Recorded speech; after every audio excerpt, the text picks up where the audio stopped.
Yo, welcome to another edition of the Geeky Bros Podcast. I'm your boy Tactix. Yo, it's just Darcy here. And this is Big Geek Umar. How y'all doing today? It's good to have the whole gang back. True. I wasn't here last week. No, you were not, and you were missed. Oh, I appreciate that. I was busy traveling with a lady. That's a good enough reason, but at the same time, you were missed. But nonetheless, we talked about stuff. I will say that because you were out traveling with a lady, you missed out on watching something that you were supposed to watch. But we'll cover that tomorrow. Calling the man out. Wow. Oh yeah. Wow. What was I supposed to watch, Umar? We're gonna go there. To watch Shang-Chi. Yeah, Shang-Chi. I pronounced. Yeah, I will definitely go watch Shang-Chi. I'm watching tonight. Okay, I'm watching tonight. Okay, see. Okay, here's the thing. I got back, and you're like, "Yo, can you watch it before the show?" And I was like, "Look, I want to go watch it before the show, okay? But see, my partner is Asian, and I felt like I can't go and watch this without her as my first pass, as if she go watch Black Panther without me.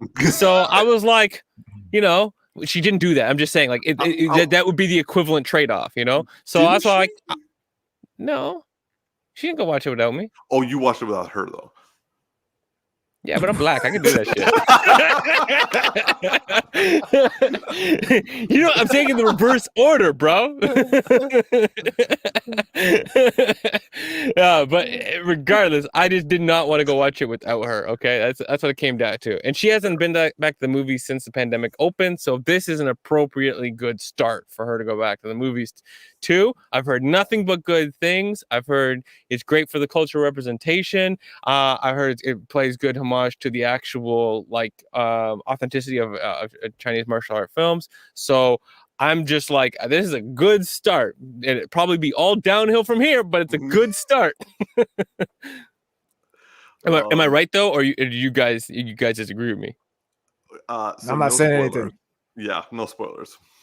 Okay. We're not going to hype up anything. Okay, let me ask this question, non-spoilery question. Okay, are we going to enjoy ourselves?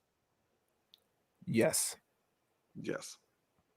Umar had so much hesitancy in that because I didn't want to get you to go in thinking because I went in not knowing I would enjoy myself. I kind of wanted to have you have the same experience. That sounded like a whole other thing than this movie. I was like, where are you going with that, Umar? Like, where are you going with that? You gotta make everything so complex. I always make things complex. That's who I am. That's how I roll. I asked the simplest question I could have possibly asked for that. Would be no spoiler. Am I going to enjoy myself? That doesn't overhype anything. That was like, I didn't say, is this going to be the best movie I've ever seen in my entire existence, knocking off like The Dark Knight and everything else, right? No, I just said, am I going to enjoy myself, right? Like, Tactix, answer this question. Is it better than Fast 9? 100% yes. All right, we good. We are good. But that's a low bar, bro. Like, there's a lot that's better than Fast 9. Fair point. Okay, Umar, is it better than Captain Marvel? Yes. That's a legit comparison right there. It's not a horrible film. That's a very C to B level film, right? Yeah. It's in the same universe, right? So is it better? Yes. Because we enjoyed ourselves at Captain Marvel. Her and I enjoyed ourselves, and it's not the greatest film. So we're gonna have a good time. No, you're gonna have a good time. There you go. For all of you watching, stay tuned. Tomorrow we will be filming a reaction video of Shang-Chi and the Legend and the Ten Rings, Legend of the Ten Rings, and all three of us will be hopefully able to give you a full rundown. Fantastic. As Tactix struggles with that water bottle. I was trying not to hit my mic. Let me just push this up over here. It's just way too close. So I was like, shit. It looked I thought I could clear it. It's like, is it chest day? And you're like all out of strength. Like, oh, oh man. I say that because I just got back to the gym this week, and Tactix got me going through some work, and bro, I couldn't stretch out my arms. I woke up the other night and was like, like my girl was like, what happened? I'm like, oh, my arms, it's so stiff, I can't move them. I will say that I haven't put bicep curls in your workout plan for a while though. That's why. Well, the thing is, all the bicep curls I've done at home is always the one like hammer curl motion. So it's like I did the bar. I was like, oh no. As a recent return to the Tactix School of Badass Training, I will say that my arms have the struggle has been hard. Hell, even typing at certain times, I'm like, guys, can someone just dictate what I say to them? I can't write this email right now. You know, there's dictation software into your computer. You can speak and speak to text, or speech to text. Actually, is what it's called. Yeah, he just blew your mind, bro. Yeah. My work has just changed. Like Mondays and Tuesdays from now on.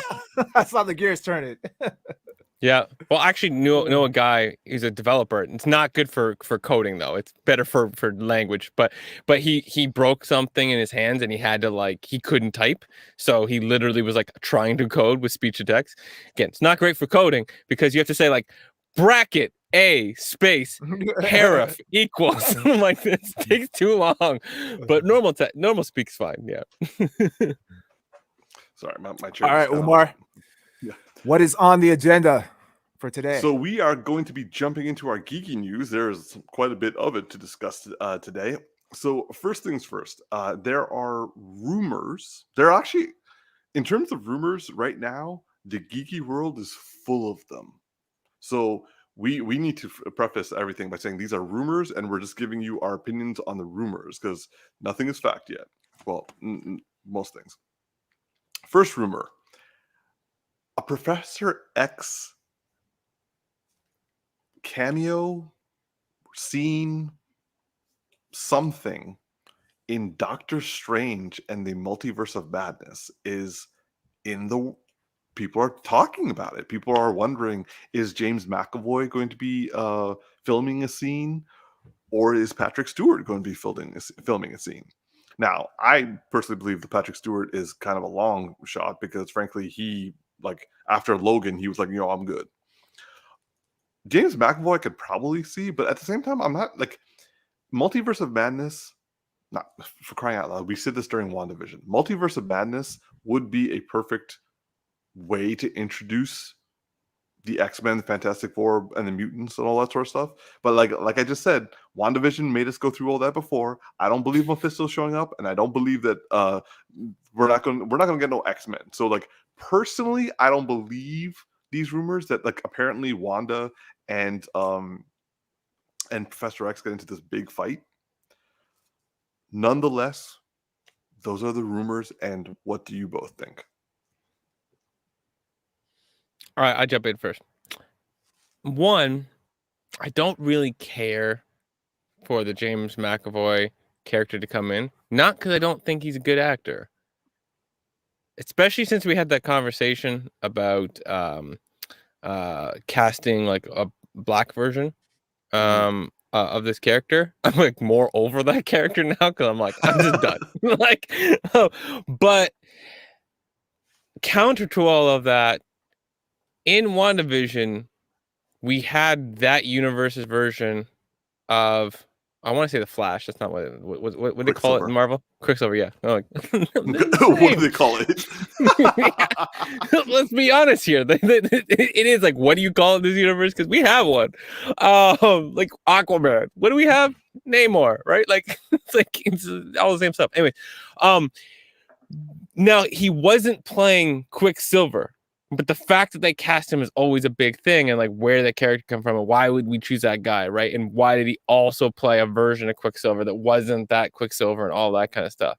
So there's a chance that we're getting that version of the X-Men coming in, or some variation, through cameos, and we identify that, hey, that universe exists. Moving on. which I think would be the most likely thing, where it's kind of like you're going through this warping tunnel of things, and we see James McAvoy, and maybe they have an interaction, but it's like, cool, universe 47532, peace out. Thanks for the advice. And then we're done with it. So I honestly think if we do get it, I just kind of hope it's that, and we move on, because I want a whole new set of people, to be honest with you. Unless they adjust this version. Like, I don't have a problem with the actor. If they're going to bring this actor in, I want an adjustment to the personality. Like, he's not the version we had. It's a different universe, and the character's gone through some differences in their journey, and it's less white privilege whininess out of him. Okay. Tactics? I don't care. Yeah, I there it don't is. care. Yeah, I mean, and not that I don't care about like the X-Men coming into the universe or anything like that. I'm still focusing on this Spider-Man shit, like the Tobey Maguire, Andrew I need a chance to breathe before I embrace any more rumors and anything else. Like, I'm just like, are these motherfuckers in it or not? That's what I'm concerned about. So for this, it's my energy is elsewhere. So yeah, I don't care. By the way, on that note, before we get too far away from this, did you guys hear about the Sony Spider-Man 2 video game announcement? With Venom? I've heard of it, yeah. Venom. I saw the trailer for it. The voice acting for Venom is, it sounds like the original. It's perfect, right? Like, it sounds like bringing in, like, I can't think of the names right now. The Bruce Wayne's original voice actor, and Kevin Conroy. Kevin Conroy and Mark Hamill. Like, it's like bringing them in to do voice acting when in the Arkham games. It's like that level. It sounds on point, and those games have been fantastic by everyone's standards. So, just on the Spider-Man note, that's happening. I honestly thought it was Kraven the Hunt. It sounded like Kraven a little bit in the beginning. Yeah, it did, and then it switched to Venom, and you're like, wait, what? Yeah. Sorry, Umar has no idea what we're talking about because he don't pay attention to video games. I have, like, please continue. I actually, because this is like dominating the news right now. So please continue. It's just that, like, I don't game, so I will gladly yield the full floor. Basically, they've had like two games, right? The first one was Peter Parker as Spider-Man, and the second one is Miles Morales. So you can play through both of them through like an entirety of New York City. And it's like huge and amazing. And the storylines have been fantastic. It's on the same level as like the Batman Arkham games have been for the Batman like world, where like the games have been so good that they're like, look, and the storylines and the cutscenes are so good, they're basically their own movies, and they're inspiring things back into the actual real universe because they've done a good job.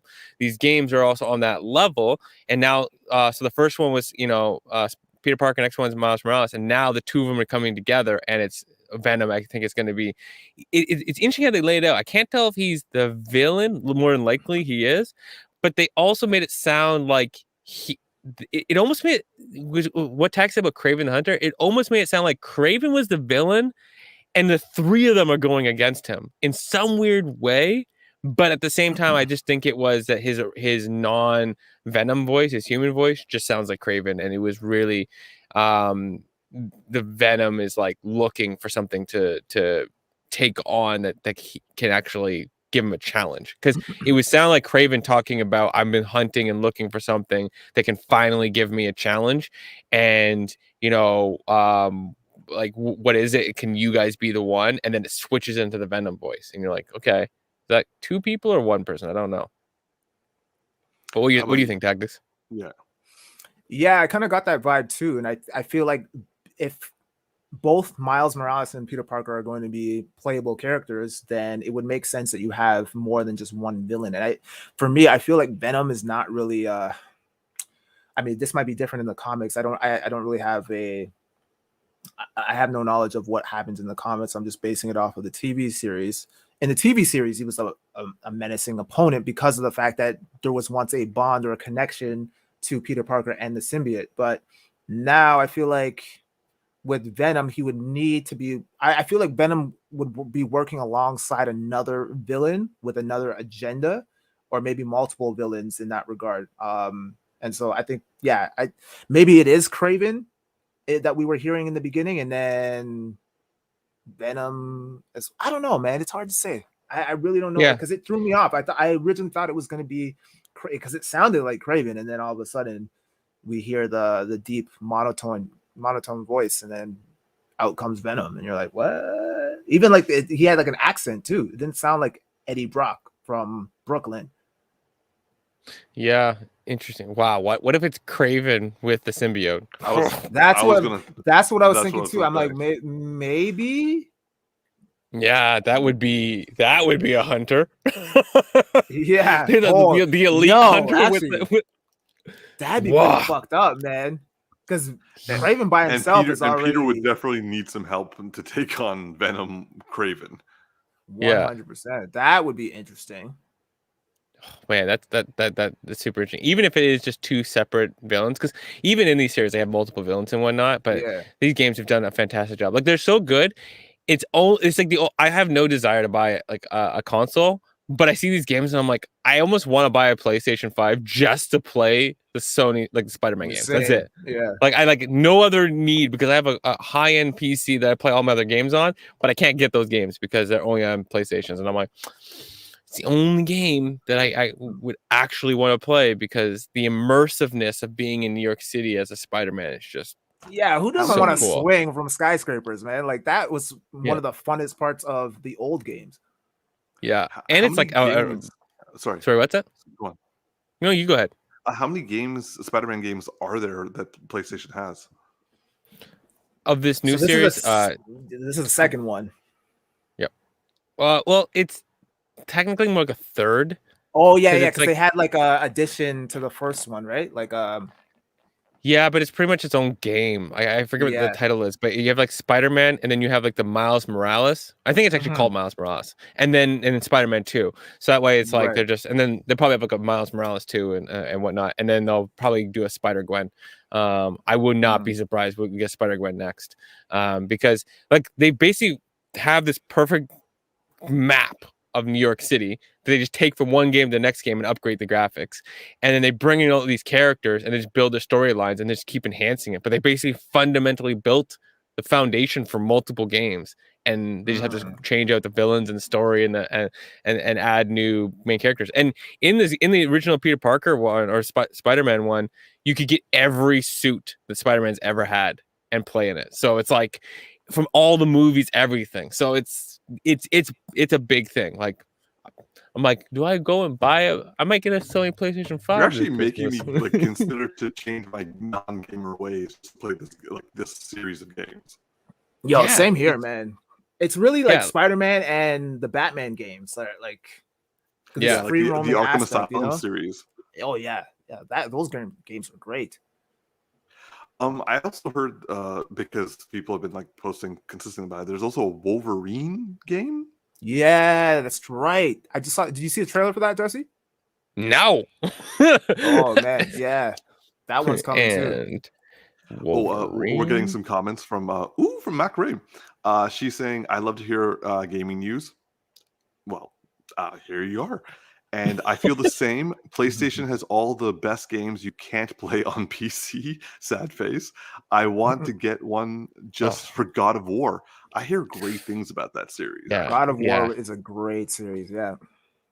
Like, how many games are there for that? I think 5. I don't remember.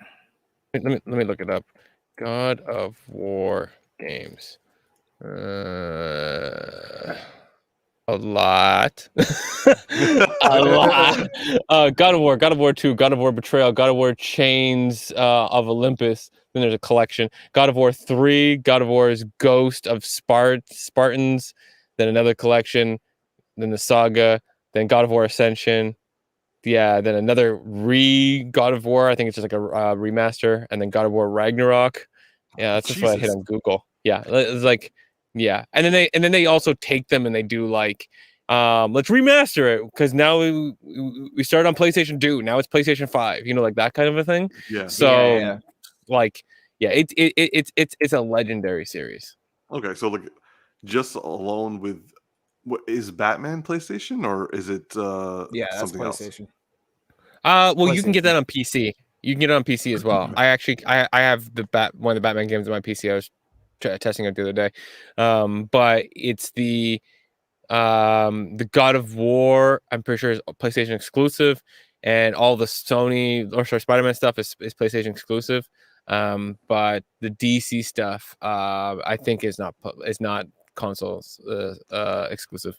I mean, just with Spider-Man, Batman, and God of War, I don't have time anymore because, like, I spend all my time like watching anime and watching movies and staying up on all of that. So, like, introducing a new hobby because, like, I'm also trying to get into cosplay, which Macrame has helped me out with. But, like, shout out. But, like, when do I have time to play all these games? Aren't these things like multiple day? Well, and that's assuming you're a good player. Mm. Yeah, they do take a chunk of your time, man, for sure. Oh yeah, they take several hours, and if you take like some of these games, like the Arkham City one or Arkham Knight or whatever, like the most recent one, it's like a 3.5 hour. If you just take out the game and you put only the cutscenes together, it's 3.5 hours of a movie, like 3.5 to 4 hours. Like, they're serious movies, and they're great scripts and stuff like that. And Yeah. two of them feature Mark Hamill and and Kevin Conroy. Kevin Conroy. By the way, what's your first cosplay? Sakura? Haha. I had to go so quick with that one, so you didn't get it at first. I was like, wait, what? Oh. Yo, that's how my brain went. Shiba makes that shit look so fun, man. True that.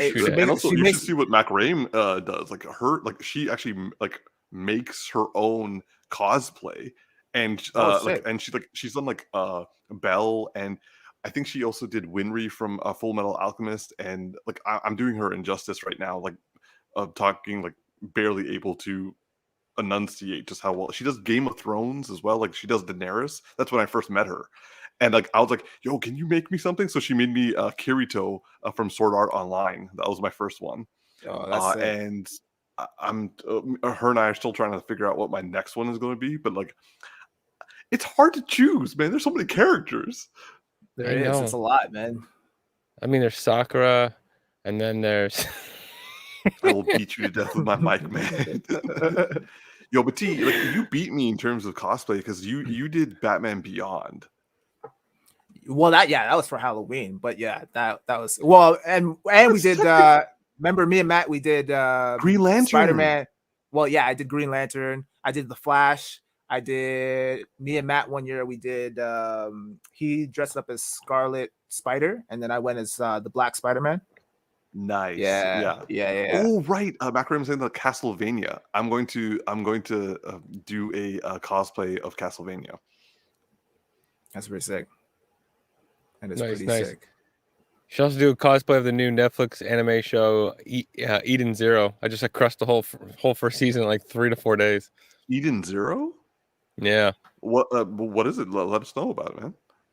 I will give the caveat right out the gate before I get in trouble for this. It is your typical anime where it is fan service. What's that? Fan service? No, I was gonna say misogynistic. In the sense that it's like, why are all the women drawn that way? Why are all of them drawn that way? But that's fan service, buddy. Okay, yeah. Okay, well, I thought fan service would be like something not as inappropriate as that, but yeah, you get exactly what I'm saying. But it at the same time, it's a super interesting and fun kind of thing. Like, these people have these things called I forgot the word right now, but they all basically have these like powers that people have from like what they call the Dark Ages. It has this kind of like piratey exploring space vibe going to it. The main character is like really like naive and fun, and he's kind of going around just like gathering friends. He's got some strong values, but he's a wicked fighter. It's just fun. It was actually just really enjoyable, and it felt like just a very classic anime. I just wish that they didn't have to draw every woman the same way, wearing the most skimpiest. That is one of for that character, she's like a main character. That is her best outfit in terms of not being revealing throughout the entire series. And like every girl you meet is like that. They just go way over the top with that portion of it. Yeah, But I'm the gonna have a show, hard time watching this show then. but the show also has a very fun time of just being really fun. And I was like, I kept being so intrigued by the story of things. And I was like, all right, I'll try to look past this part and then just enjoy the rest of it. So I don't know. It was an interesting show. But yeah, you should go dressed as either the one on the left or the right.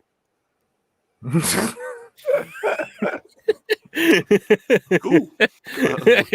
We'll see what Macaron can do for me. Anyway, so moving on to Cat ears it is. Our next topic is a revisit of a old topic that we've discussed quite a bit of in the past. So everyone knows about Ray Fisher and his feud with Warner Brothers regarding his treatment on set of Justice League, particularly with Joss Whedon, but also with like the higher ups who knew it was happening and didn't give a shit, and they kind of let things happen. Anyway, so last week there was some information regarding Fortnite leaks, where they were saying that the development of Cyborg's outfit in DC games going forward, like Batman Fortnite or Justice League Fortnite, I can't remember which one right now, for the DC Fandome, that Cyborg's outfit has been postponed indefinitely. And let's just say that out of all of the basically all of them, of all the Justice League are there minus Cyborg, and it's very, very clear that it's due to issues with Ray Fisher, because his image is not going to be used, and they don't want to, I guess they can't find someone else for contractual reasons. I don't know. Nonetheless, I wanted to ask you guys what you thought of this new news. Wait, this is for a video game? Yeah. Man, I don't care. Why do I care? Well, it's selective removal. I mean, we And saw also- that this was coming, man. I mean, I feel sorry for the guy, and there was obviously a lot of shit that went down with the whole Joss Whedon thing, and I still feel like Joss Whedon didn't really, get what he deserved in terms of like the justice or whatever. Or sorry, Ray Fisher didn't get the justice for what Joss Whedon did. But Good choice of words, by the way. Justice. Yeah. It's over a movie called Justice League. But it goes back to what me and Darcy were saying in terms of, when you're fighting a battle like this, it's very hard when you're a lone wolf, and you know what I mean? Like it was only after the fact that people came out and started to defend him. And even then it was a very lackluster approach, like not a lot of people really came to his aid. Like, I mean, I was gonna say Aquaman, Jason Momoa did to a certain extent, and kudos to him. But I feel like people were kind of just like, tiptoeing around, oh, Joss Whedon's an asshole kind of thing. And I feel like there needed to be a stronger push with that. Well, we did get it when Chris McCarpenter from Buffy, Cordelia from Buffy, when she came out and was like, yo, like, granted, it was several months later, but like at the same time, she probably had to like work through a lot of internal demons to come out. But like, she came out and was like, yo, Ray Fisher's right. And she literally said Ray Fisher was correct. Fair.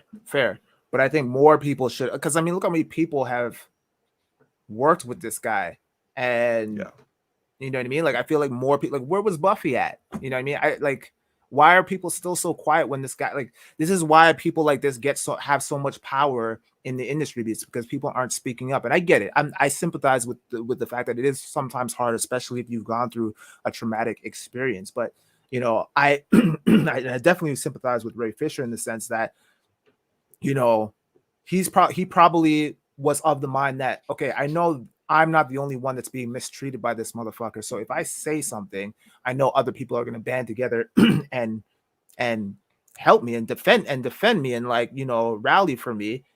None of that was the case. None of that was the case. And I hate this is why I hate seeing this shit. And we're seeing the same thing with Disney and ScarJo and the injustice that she's getting and the mistreatment and the misrepresentation that she's had in regards to that. And you know, you might argue, oh, it's Hollywood, you know, you're complaining over, you know, money, Trump chain, you know, like money and shit like that when you're probably raking it in dough and shit like that. But it's not about the money, it's about the principle and it's about the respect in that regard. And probably a lot of that has to do with the fact that she's a woman, right? So, you know, and I heard that the Russo brothers are now kind of hesitant about working with Disney now because of that, and they're reluctantly looking over their contract and saying, I don't know if I want to do business with you guys now because of what you guys did with ScarJo and whatnot. So I like seeing that shit, but in regards to this, it's like I'm of two minds. At the same point, it's like it's a video game, so it doesn't really, it's not a big deal for me in terms of that. But I guess the principle of it and everything that is associated with that and the reasoning, I think is fucked up. I'm sure he knew this going in, that this was what was going to be the aftermath of it all. And unfortunately, he got the shit end of the stick. And I don't feel like he got the justice that he deserved. And that's shitty because now I'm sure it's going to be very hard for this guy. Well, I don't want to say it's going to be hard for him to get work because I'm sure people are going to sympathize with him and say, and you know, he's based on what we've seen from the not Joss Whedon, the Zack Snyder cut, very talented actor, right? And he definitely got a lot of kudos after that movie came out. Right. So I think he's going to be okay in that regard. And I mean, it just sucks that all this shit has happened, you know. And what's even more shitty about it is the fact that he spoke out about it. Now it makes other people apprehensive about speaking out on any situations that they go through, because now it's like, okay, well, I don't want to fuck up my career. I'm just not going to say anything, and I'm going to save face in that regard. And that's what sucks, because now you're just giving more power to these motherfuckers. And it's just, sorry, Darcy, before we come to you, like just going back to what you were saying about like the Russo brothers being hesitant. Mm-hmm. I'm like, that is a legitimate, let's say, slap on the wrist for Disney. Mm-hmm. But then it's not having that much of an effect on Disney, because now it recently was announced that the Eternals movie, I know you guys are not as excited about it as I am, but the Eternals movie is going to be released in movie theaters and on Disney Plus potentially at the same time. Oh, Disney's shady, man. Like what is going on over there? Even with like their like the teeny bopper kitties type shit and like how they're fucking up all their child actors. Like there's something going on at Disney, man. Like there's some shady ass shit going by herself. On. Exactly. Oh, sorry, Amanda Bynes didn't get here. No, Miley too, man. Miley too. She had her wave. I mean, she came back, but she had her stint where she was kind of like teetering on the edge, man. I don't know what happened to Amanda Bynes. Yeah. I don't know what happened to Amanda Bynes. Like she disappeared from the face of the earth. I don't know. Like someone needs to check on her to make sure she's all right. But I think she was committed. Oh shit! She went into rehab. It was one of the two. I know it's not good. Lindsay Lohan, another one. Lindsay Lohan was part of Disney. Yeah. Man. Yeah, bro. Yeah, she started there. She didn't end there, but she started there. Yeah. I mean that's how it works with all of them, though. Yeah. Yeah, you don't remember Lindsay Lohan was part of Disney, my bro? I mean, that was an integral part of our youth. Who's Hannah Montana? That's Miley Cyrus. Yeah. Who's Lizzie McGuire then? That's Hilary Duff. She was okay. She made it out unscathed. So I'm just loving how like Umar asked a question and like Tactix knows all of his white girls from Disney. I'm not ashamed to admit it, man. When I was younger, I was into Lizzie McGuire for a bit. I didn't watch Hannah Montana. I didn't watch any of the Amanda Bynes stuff, but yeah, you know, Disney was my shit until I found out what was really going on behind the scenes and like how it was like fucking up a lot of their child stars. And you know, now Raven too. Raven is like yo, that woman is crazy. She went off the rails, bro. Like I think she's back now. She's all right, but like she's made some questionable comments in the media. And Didn't she say she wasn't black at one point? Yeah. What? Yeah. Yeah. You know something messed up if you were like, nah, I ain't black. I'm above that. You were like, Yeah. I'm not black. I'm OJ. Woo, woo, woo. Someone else don't think so. Oh man. Oh man. Oh yeah, man. bro. Yeah. Yo, I missed all the drama from Disney. Yeah. Oh bro. man, you skipped it. You skipped a generation. That's legit. Yeah. Damn. Here, I'm gonna throw my weight on this cyborg thing. Please. One, I mean, if you play with a red cloth in front of a bowl, I mean something's about to go down. So Yeah. I'm not really surprised by all of this. Yeah, it's crazy. It's crazy, but not unexpected. That unfortunately, that Ray Fisher is more the victim of the situation than Joss Whedon is, right? Like, you know, Yeah. Ray Fisher had more punishment from this than Joss Whedon has, that we can see. There's a point that Tech said, like, where's Buffy and all this? I wouldn't be surprised if a lot of the people from back in the day have hush contracts. Like Buffy has said something, like she's basically saying that Sarah Michelle Gellar is basically like, you know, I'm keeping my own voice about this, but yeah, things went down, but like, yeah, I'm staying out of it, but I support Cordelia, and I'm just like, okay. I would say the most telling was Giles, in the sense he was like, yo, I had no idea this was going on, and I was like, the one dude is the only one who didn't know that was going on. Wow. Yeah, of course. But my thought is that I wouldn't be surprised that coming from older eras that things went down if they complained about it, or if the legal side just like, yo, what the hell did you just do? Okay, we need to get something done here. So they would have got these women to sign hush, you know, like don't say anything, NDAs. or yeah, NDAs. Couldn't remember if it was NDA because we use that at work a lot, but that's for like, don't tell people about, no, because it's like in a tech world you have a lot of NDAs because you're going to another company and you're seeing all their like financials and you're seeing all this other stuff and you're like, can't talk about it. I got really worried for you a second, bro. I'm like, yo, do we need to talk? Yeah, no. Well, no, because I have an NDA.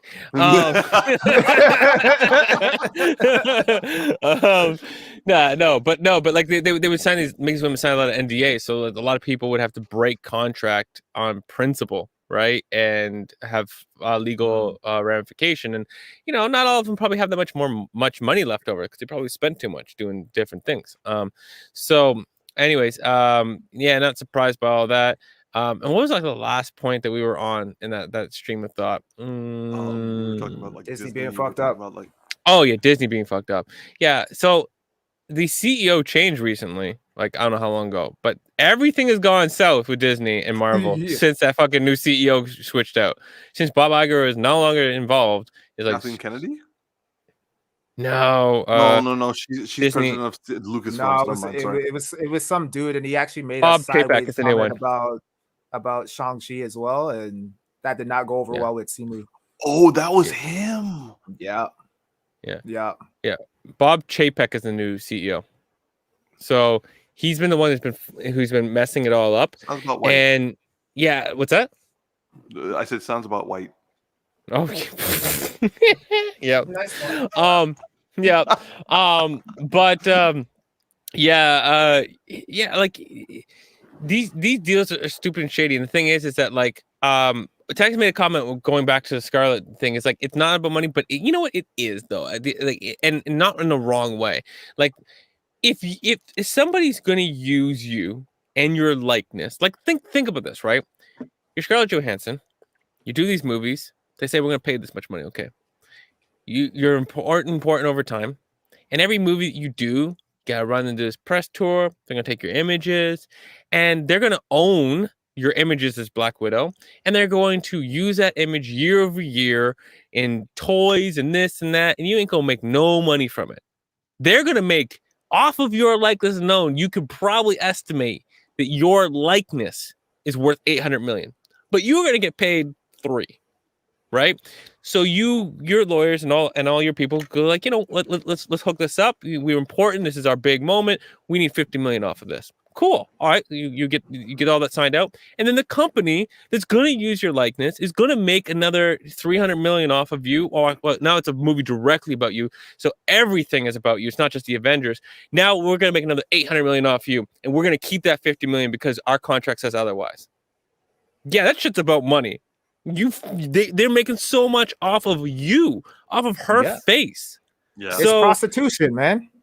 That's what it is. Yeah. It's like she's doing all the heavy lifting, you know, and don't go too far there because I tried to bring it back. I saw the exact moment where you're like, I'm on a ledge. I'm like, I committed. So like, I gotta finish. Like the prostitution is cool, but don't go too far with it. But yeah, like in all fairness, like how much are they making off of her?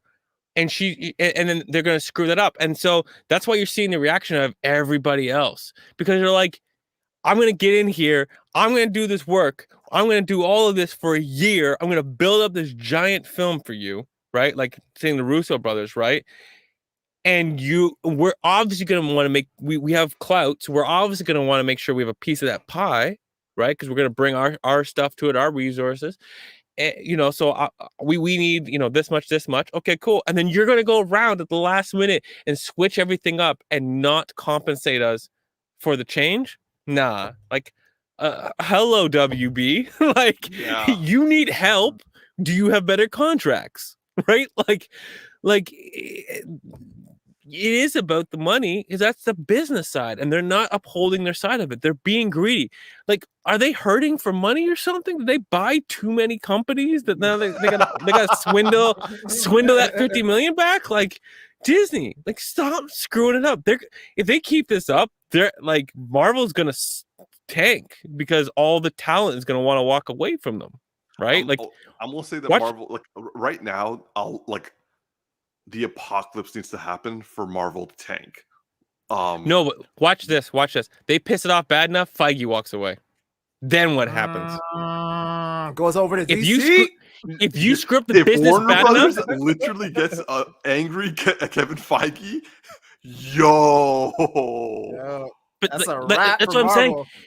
You know, Feige's had 50, 60 people trying to hit him up, trying to get him to talk to people at WB, probably even people trying to get him at like Paramount for no reason, right? There are rumors that he's trying to buy WB. Yeah, I wouldn't be surprised at this point. Through Marvel. Yeah, but like, if they script the business so bad, like, of course he's going to hit an attrition point in which he decides, you know what, like, I've had a good run with Marvel. I've done a lot of what I wanted to achieve. You know, looking over here at, you know, this other opportunity, whether he wants to stay in the comic book world, and he goes, you know what, I wouldn't mind picking DC up and getting that right. You know, I also love those properties, and I wouldn't mind seeing that done right. That's an interesting challenge, especially how messed up it is right now in the public eye. If I could do that, that would mark something off for my bucket list before I pass on. So, you know, that's an opportunity. Or maybe he goes, you know what, I'm like Jordan Peele. Like, I want to do like a dark universe of like horror stuff, right? And you know, Shudder gonna be like, well, how much do you need? like regardless, like, if they piss off the contracts bad enough, that attrition point's gonna come a lot sooner for him, and he's gonna be like, you know what, I'm done. You know, I can't trust the work with you. So how do I know I'm gonna get my vision anyways? These guys are giving me more money, and we're checking that part of the contract off. So I'm just saying, I think that if this keeps going bad, Marvel's in jeopardy, and I'm calling it. So, respect. All right, moving on. Our next topic is something that has literally taken over the internet for the last day because it was released yesterday. The Matrix 4, aka The Matrix Resurrection,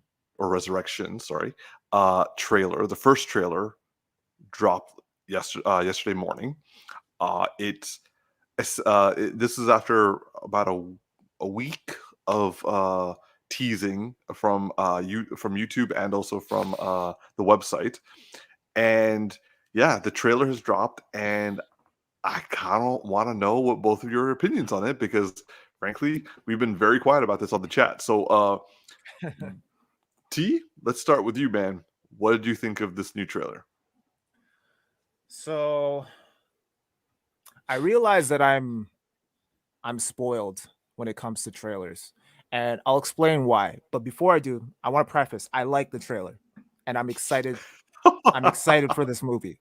I'm excited for this movie because I know everyone's gonna come at me for what I'm about to say. Everyone's gonna be like, "Yo, what the fuck? This trailer was amazing." Blah blah blah. Yes, okay, the trailer was great. Okay, no gripes with the trailer per se.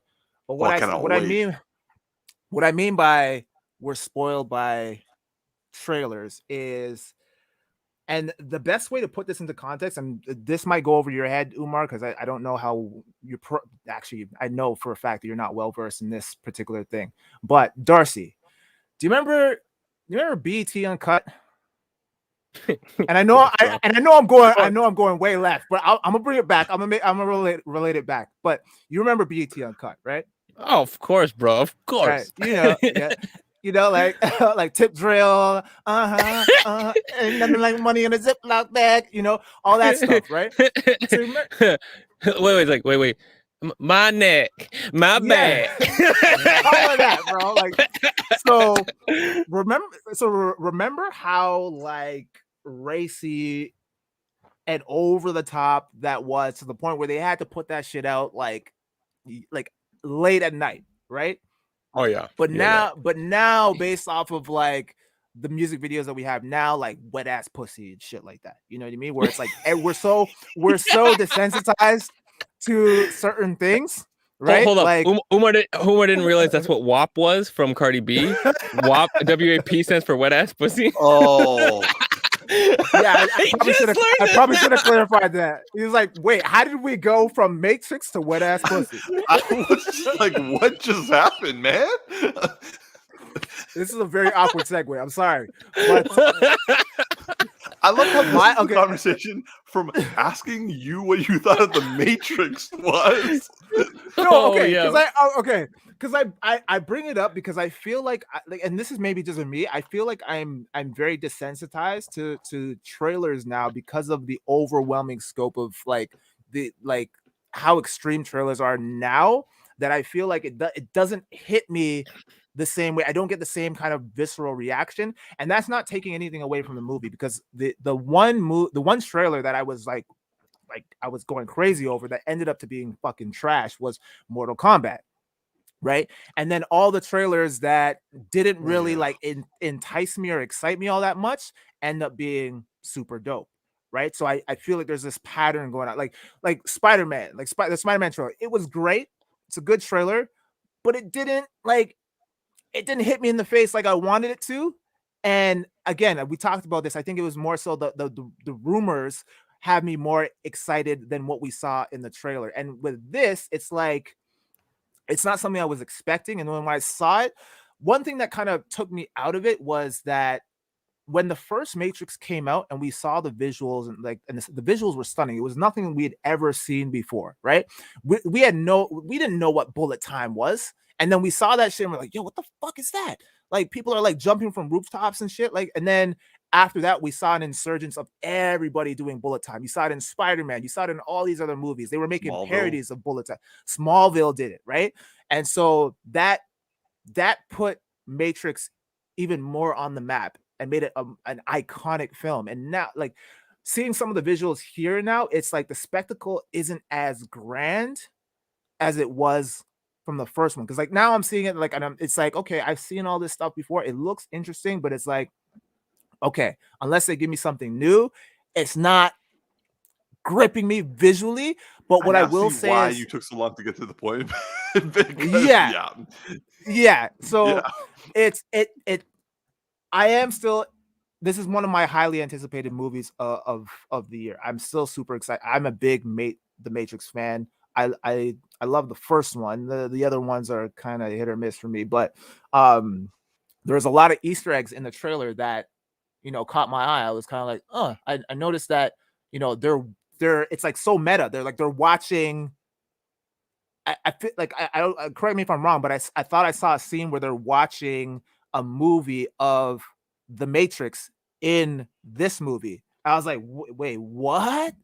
So it's like shit like that. So like I still like the trailer. I like what I'm seeing, and I'm sure it's gonna be a great movie. It's just based off of first glance, it didn't like I wasn't like, oh my gosh, this is amazing, like how everyone else is like reacting to it. So that's kind of how I felt about the trailer. And I know I went really left field with that whole analogy, but you get what I'm saying now.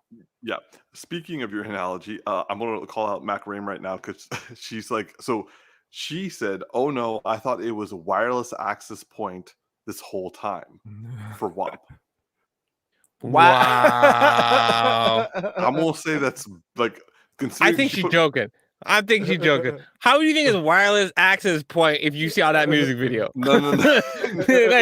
I haven't seen the music video. I just heard the song.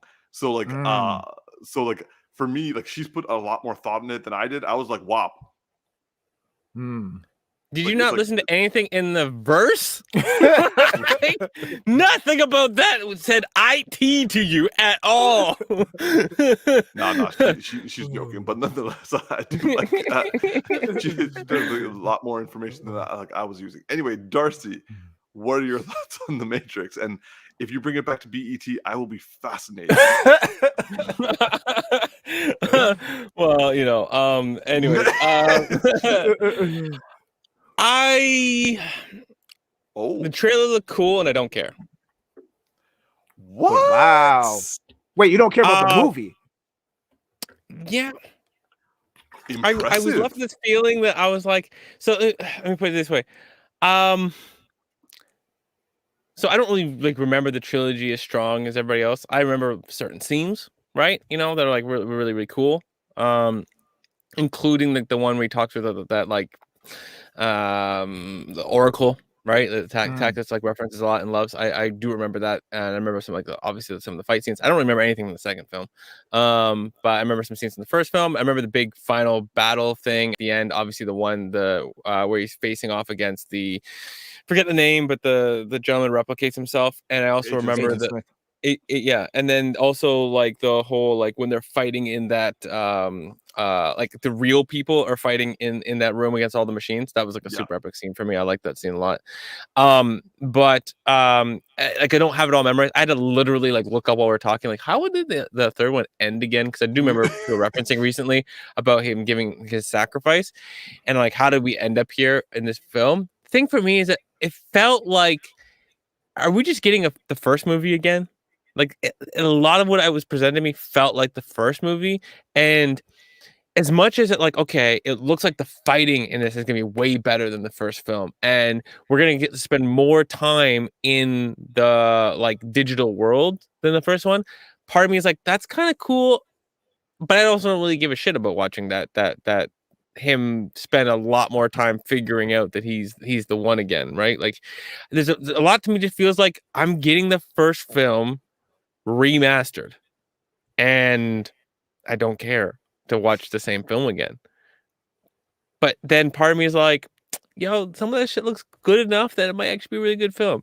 So I'm very much you gonna have to show me more to get me I will put it this way, no matter what, I'm gonna go watch it.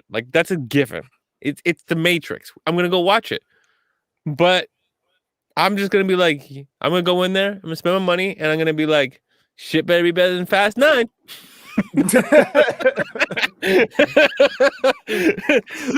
I better this better not make me regret buying popcorn tonight. That's all I'm saying. That's a low bar, okay? And if I was I spent $30 on popcorn for this shit, then at least the popcorn was good. Yeah, but I'm saying Fast 9 can make you regret popcorn and pizza. Okay. Fair. You'd be I could have done something else with this money. Yeah, I don't know. It felt so much like the first film. It looks good, but I feel what I'm presented with is a story that I'm gonna spend most of it going okay, when are we gonna get to this part? Okay, then when are we gonna get to this part? Okay, when are we gonna get to this part? I'm gonna get the same note, just execute it differently. And if I'm gonna get the same notes and it's not a what if, episode, then I'm like, I don't like. Then I just know where this is going too much. And what we're gonna do? Like the next film after this is gonna be like the same shit again, but improved. I'm like, I don't want the same trilogy twice. You know what I'm saying? So I just feel like I'm getting the first film of the same trilogy. So I'm just like, it looks cool, but I kind of don't care. Okay. Fair enough, actually, fair enough. For me, I would say that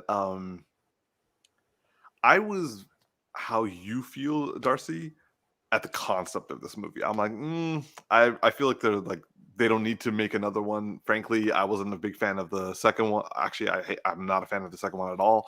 The third one, I was like, okay, we're done. Cool, thank you. This, I was kind of like, why are we doing this? And then I saw the trailer, and I wouldn't say I became a believer. I will say that it has intrigued me that, okay, maybe the story, if it's a one shot, maybe the story is worth telling, where it's like, yes, I did notice, I think they're intentionally revisiting the first movie because it is the best. So therefore they're like, okay, if we can revisit the first story and then twist it in a certain way to make it, I'm thinking that humanity is creating its own matrix within the matrix, and that because it wasn't just agents coming after them, it was also people with like black eyes, and I'm wondering, since he's technically dead and so is Trinity, that would mean that they're both like just their consciousness are programs because their bodies are dead. So that means he's coming alive and she's coming alive within the Matrix. And humans, we don't know what's going on with them. Like, for all we know, humans could be living on Earth equal to the machines. Machines have the Matrix, and the other half of humans are living their own stuff. Or, like, what if the humans actually go into the Matrix and are, like, nonetheless, there are a lot of potential ideas of how fucked up this movie could actually really be. And it seems like some of it was touched, or at the very least teased. And it has me intrigued. The review, granted, just like you, Darcy, not that you're not saying the same thing to Tactix, but all three of us are going to see this movie. Undeniably, we're going to see this movie no matter what we're feeling. But Tactix, you seem to be like jazzed for it. Darcy, you seem to be like I'm half out, and I'm just like, So you're literally like the pictures right now. He's on top with this. I'm on the bottom, and you in the middle. Yeah, exactly. Wait, I just heard that. Shit.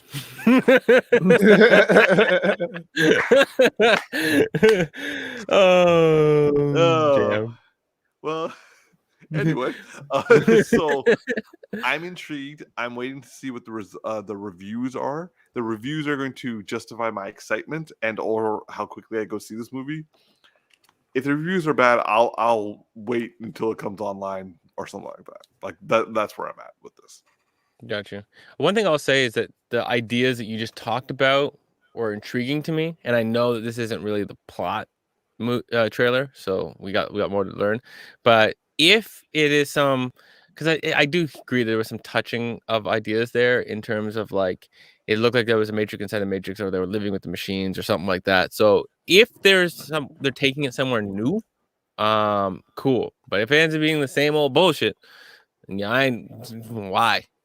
Like, this is like all these other reboot movies and shows that we don't need.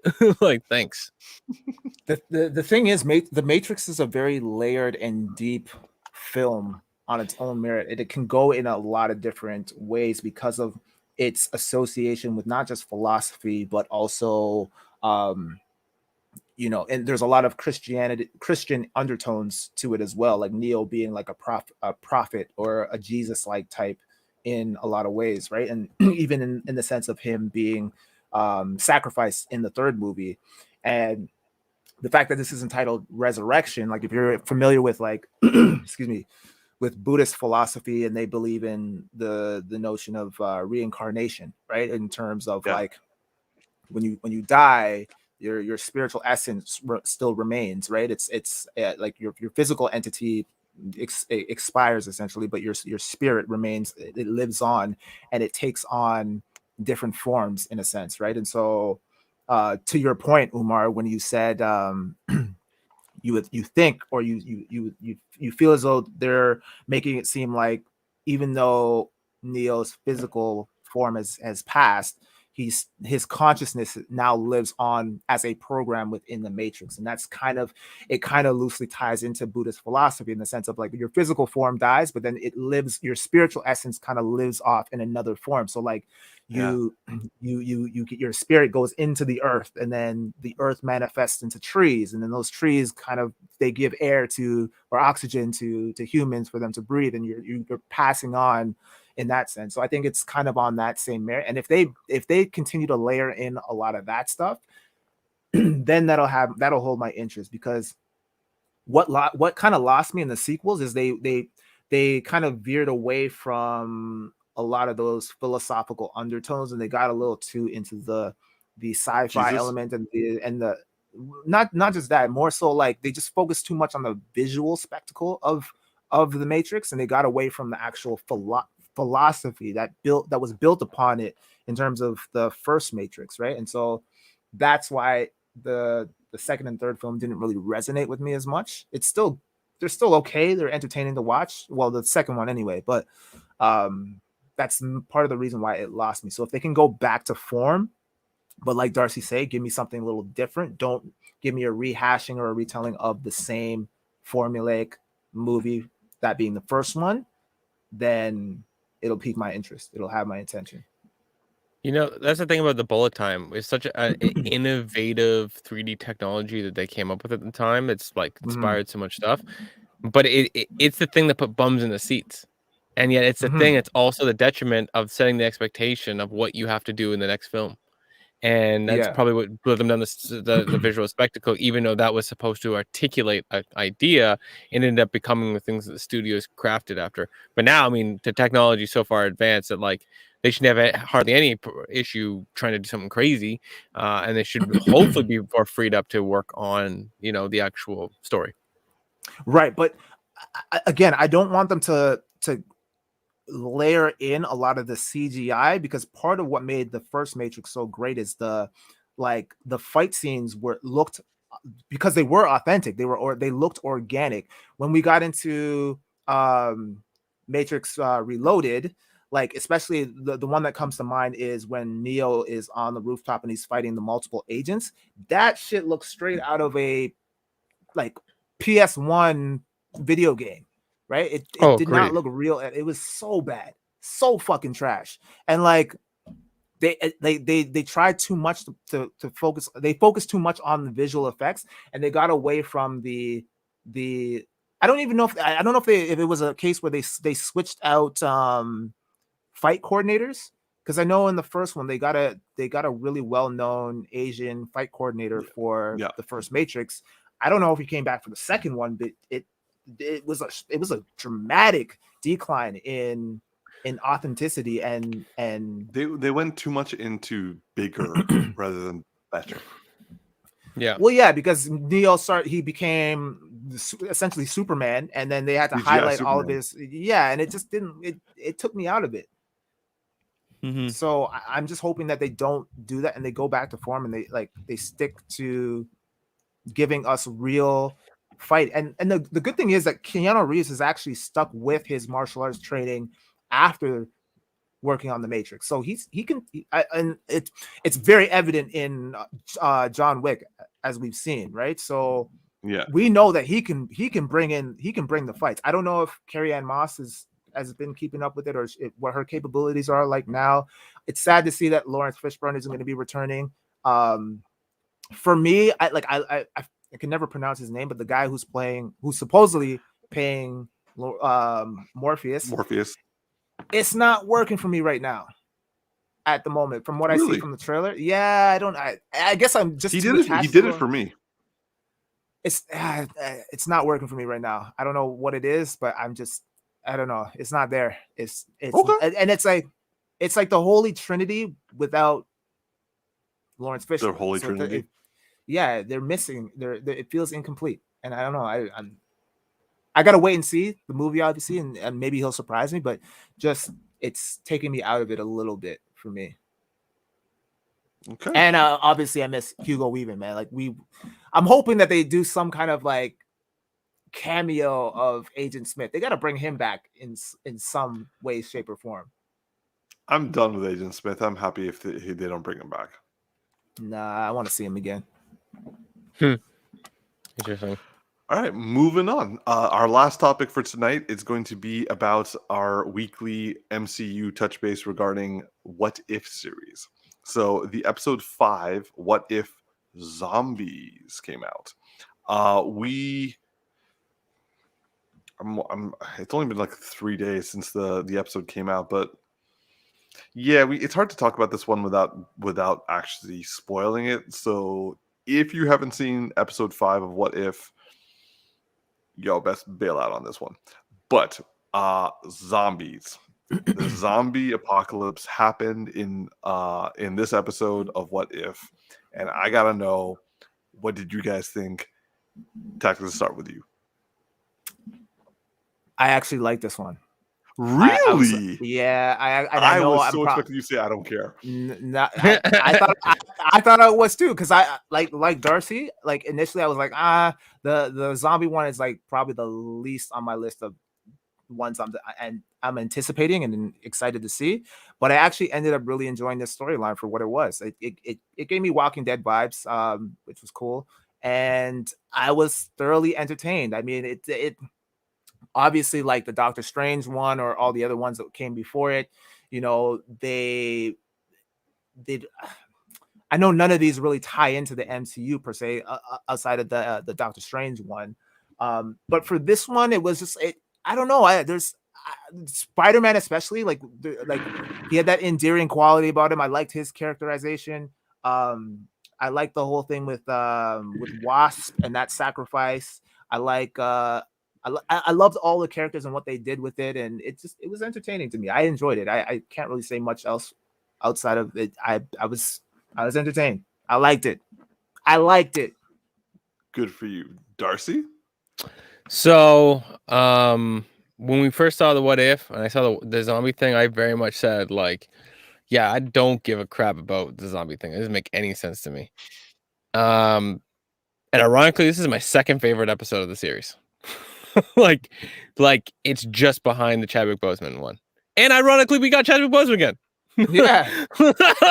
Like we thought that was the last performance, and we got another one. Like, thank you for keeping that a secret.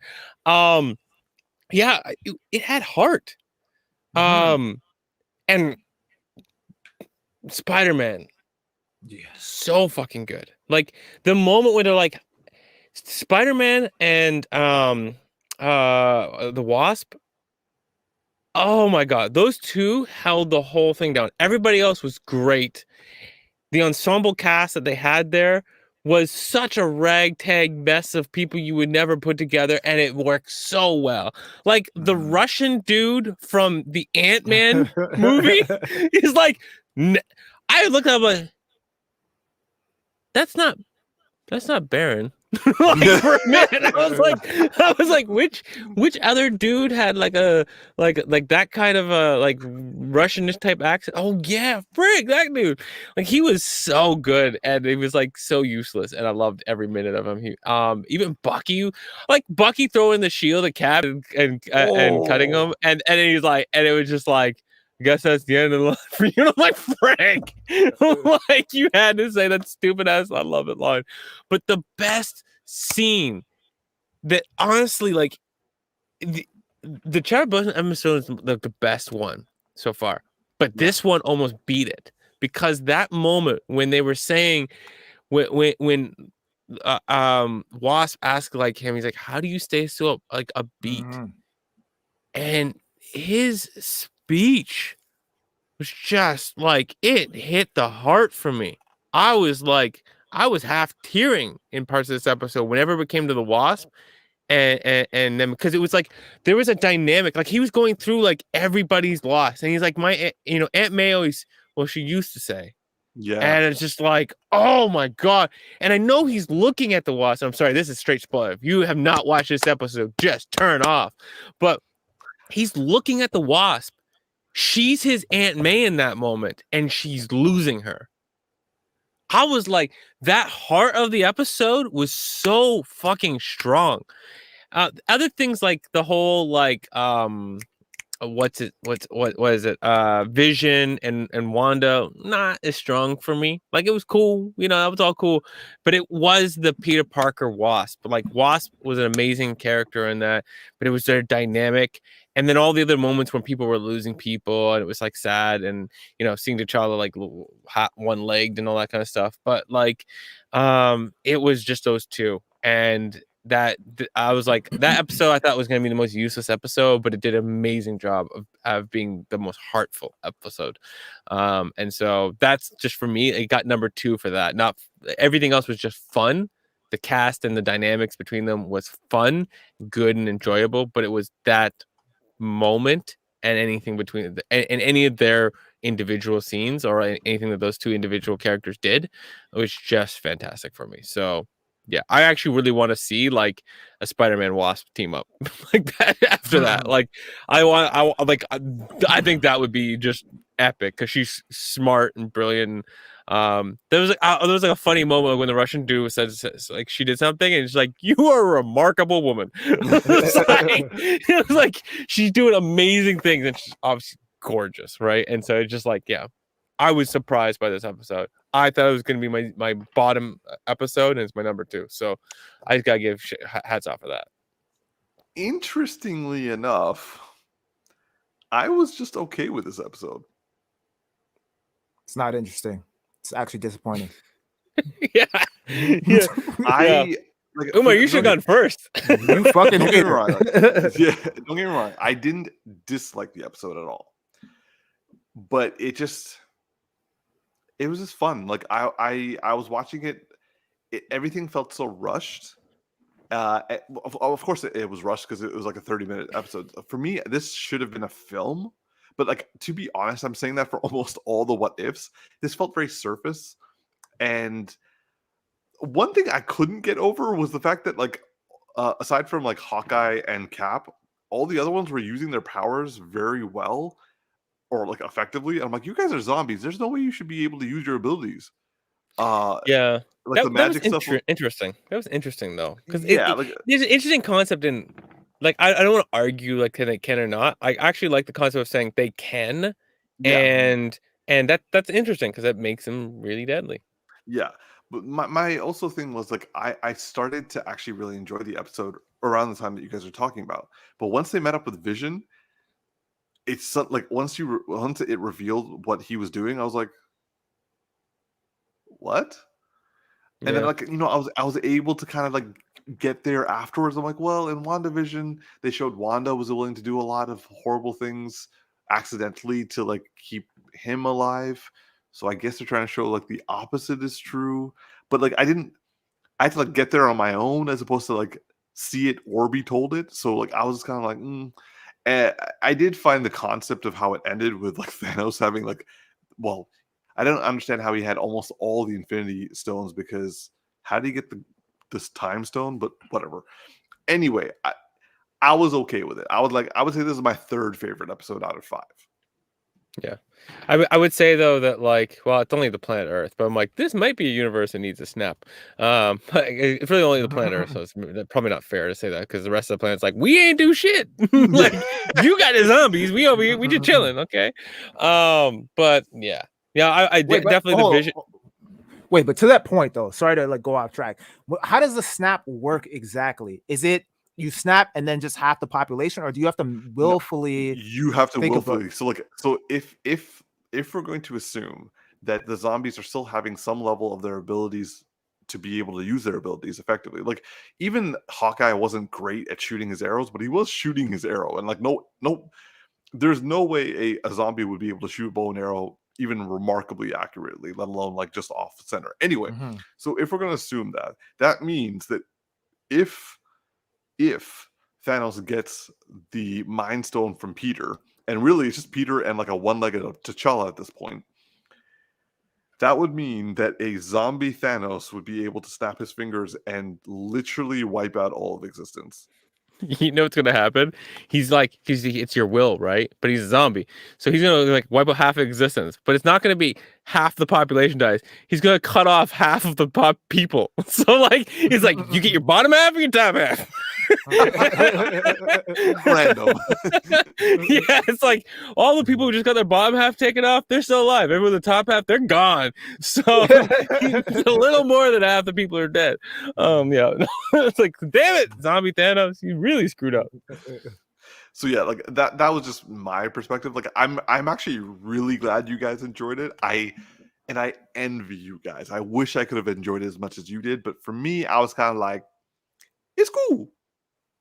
I agree though with the Vision part. That was a weak part for me. Like, I was glad to see T'Challa again, but Same. it was weak. It was weak. I will say this also. I was genuinely disheartened to see the zombies were trying to break out of Wakanda. I'm like, no. Yeah, I really wanted that to be like the untouched part of the untouched part, like, and everything. But yeah, no, it would have been just like an average fun episode. Like the Vision episode, or no, sorry, the Doctor Strange episode was good for me, but not great. But this one just it jumped ahead because of the heart. If it didn't have that heart, it would have just been middle of the road. But that heart actually hit me. It got me. So I was like, yo, legit. Okay, respect. I fully accept all disappointment from all people. I wanted to like it, but it just didn't do it for me. So I'm gonna just be like, my bad. Yeah, facts. Cool. All right. Well, yeah. So we pretty much wrapped up all we're going to talk about for tonight. So I'm gonna pass it back to you, T. Finally, a good exit. All right, cool. Well, this has been another. Hey, and then you fucked it up, and then you just. I'm in the process of ending, and you had to. It was perfect, bro. It was pristine. You didn't have to explain or justify. Just let him take it. Oh my gosh! All right, it's been another edition of the Geeky Bros Podcast. I'm your boy Tactix. It's just Darcy here waiting for Umar to fuck this up. This is Big Geek Umar. Hopefully won't fuck it up, but please like and subscribe, and also watch us tomorrow for our reaction videos on Shang-Chi and Free Guy. Not bad. Tactics done.